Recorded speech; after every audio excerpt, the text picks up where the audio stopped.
Bonjour, je suis ravie de vous retrouver pour le tirage des énergies de la pleine lune du 3 août prochain. Et cette pleine lune aura lieu dans le signe du Verseau. Montrez au monde votre vraie nature. On a déjà eu la pleine lune en Verseau, de toute façon ça passe par tous les signes, on le sait. Donc on va encore nous parler d'authenticité lors de cette pleine lune. Les effets ont lieu quelques jours avant, quelques jours après et bien sûr pendant. Mais on va nous parler d'être soi-même, d'assumer aussi qui l'on est, aussi bien vis-à-vis de soi-même que vis-à-vis des autres. Donc voilà un petit peu la généralité et on va en savoir un peu plus avec les oracles et le Lenormand. Donc avec l'oracle des astres, j'ai tiré cette carte, la protection. Et en deuxième carte, c'est marrant, le Sagittaire. C'est intéressant la combinaison de ces deux cartes. La protection, avec la carte de la protection, ça me fait penser que vous êtes encouragé à être vous-même, à vous révéler tel que vous êtes, à assumer votre incarnation sur Terre pour pouvoir vous réaliser. Et vous réaliser aussi bien en tant qu'individu qu'en communauté. Avec la carte du Sagittaire, là à côté, qui est un signe complètement différent, là on va nous parler de garder notre optimisme, d'aller de l'avant, d'avancer, d'évoluer malgré tout, même si c'est pas toujours évident. Ce sont des énergies d'optimisme et en plus on est protégé, c'est-à-dire que si vous assumez qui vous êtes, quelque part vous ne serez pas déçu par rapport à une situation, une problématique ou tout simplement dans la généralité de votre vie. Avec le tarot des rêves de Gaïa, en première carte nous avons émotion, intellect, donc on va nous parler d'équilibre et connaissance. Ce qui est intéressant, c'est que là, on a une carte basée sur les émotions, elle est plutôt dans les tons bleutés, c'est la 11 d'eau, donc tout ce qui est émotionnel. Ne pas se laisser submerger par nos émotions, par nos peurs, par nos craintes. C'est sûr que lors de la pleine lune, en général, ça met en lumière toutes nos angoisses et parfois on a du mal à gérer et on agit par peur, par crainte et parfois pas toujours de manière efficace. Donc là, on va nous demander de canaliser nos émotions, de les prendre en compte, mais de ne pas agir avec peur et crainte. Justement, de prendre connaissance des faits, d'être réaliste. Là, elle est plutôt dans les tons verts. Ça me fait penser à l'ancrage, d'être pragmatique, d'être clairvoyant dans ce qu'on fait, dans ce que l'on voit également. Et ce qui est intéressant dans le jeu, même si c'est la numéro 11, en chiffre romain, on a le X et le 1. Et là, on a l'effet miroir, on a l'inverse.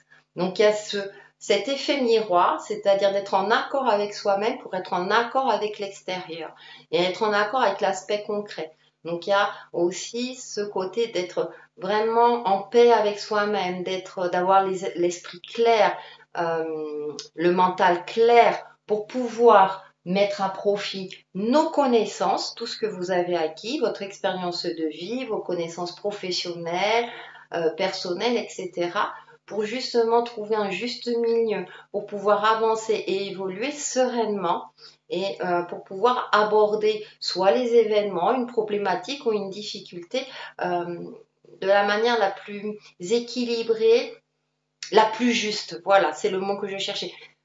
La plus juste, oui, d'aborder les choses de la manière la plus juste qu'il soit pour justement vous puissiez avancer sereinement. Sans être pollué entre guillemets par des tracas inutiles, sans vous laisser polluer par des éléments extérieurs qui n'ont pas lieu d'être. Donc il y a un retour aussi sur soi, mais qui aura un reflet des conséquences, on va dire, sur les autres ou sur une situation.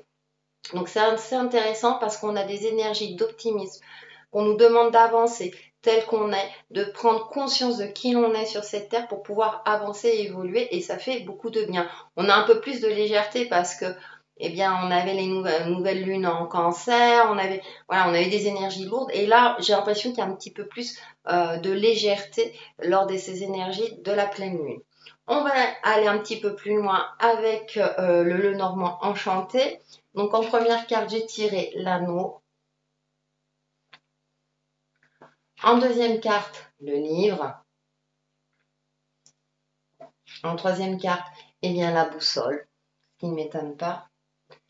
Ensuite, l'enfant. Et oui, avoir un regard neuf sur les situations. Ensuite, on a la carte du temps, l'horloge. Et ensuite, il y a la souris.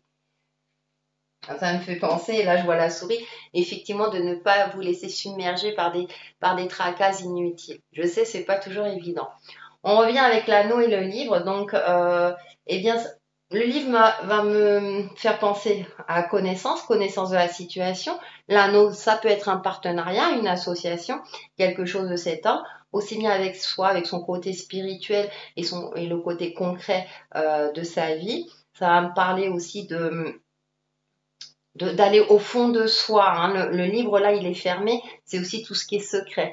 Mais c'est également le savoir, l'apprentissage, avoir connaissance des choses pour effectuer un partenariat, on va dire, de qualité, un partenariat juste, par exemple. Ça va me parler aussi d'être vraiment en accord avec soi-même et de se renseigner, voyons, on voit un amont de livre, de se renseigner avant d'agir, de prendre vraiment connaissance en compte tous les éléments qu'il y a pour pouvoir avancer et évoluer ou mettre en pratique ce que vous souhaitez mettre en pratique par rapport à une situation donnée dans votre vie. Avec la loupe, j'ai dit la boussole, mais c'est la loupe. On regarde attentivement avec le livre, on regarde, on scrute, et avec le regard de l'enfant, là, on a un regard neuf, c'est-à-dire ne pas se laisser influencer par des expériences peut-être négatives du passé.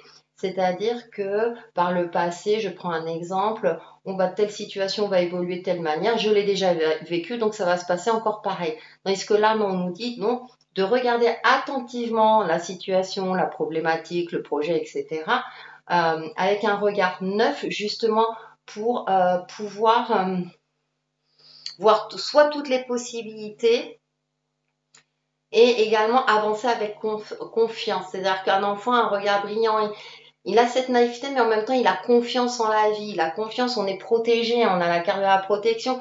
Donc, une espèce de confiance en lui, d'avancer, de faire des expériences pour pouvoir évoluer, d'apprendre. Hein. Il y a aussi cette notion d'apprentissage avec le livre.